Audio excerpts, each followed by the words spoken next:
भाजप आमदार योगेश टिळेकर यांच्या मामाचा मृतदेह सापडला। यवत गावच्या हद्दीत सापडला मृतदेह। सतीश वाघ यांची अपहरण करून हत्या। राहुल नार्वेकरांची विधानसभा अध्यक्षपदी बिनविरोध निवड। मवियाकडून एकही उमेदवार अर्ज नाही। देवेंद्र फडणवीसांनी विरोधकांचे मानले आभार। 13 डिसेंबरला देवेंद्र फडणवीस सरकारचा मंत्रिमंडळ विस्तार होण्याची शक्यता। राजभवनात नव्या मंत्र्यांचा शपथविधी होणार असल्याची माहिती। लाडकी बहीण योजना लाभार्थ्यांच्या अर्जांच्या छाननीचा कुठलाही निर्णय झालेला नाही। बजेटपर्यंत लाभ मिळतच राहणार। आमदार अदिती तटकरे यांचा दावा। योजनेत सध्या कुठलाही बदल होणार नसल्याची माहिती। बेळगाव कारवार केंद्रशासित प्रदेश करण्याचा ठराव आणून मराठी माणसाला सरकारने न्याय द्यावा। आदित्य ठाकरेंची मुख्यमंत्री देवेंद्र फडणवीसांकडे पत्राद्वारे मागणी।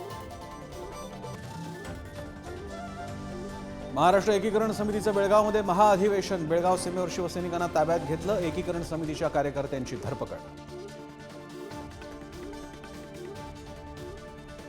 गोपीचंद पडळकर सदाभाऊ खोत उद्या मार्कडवाडी दौऱ्यावर। दोघांची होणार जाहीर सभा। नाना पटोले देखील उद्याच मार्कडवाडी दौऱ्यावर। मार्कडवाडीवरून आणखी तापलं राजकारण। रक्तवर्धक गोळ्या दिल्यानंतर 25हून अधिक मुलांना उलट्यांचा त्रास। धाराशिवच्या उमरग्यातील गांधी विद्या मंदिर शाळेतील धक्कादायक प्रकार।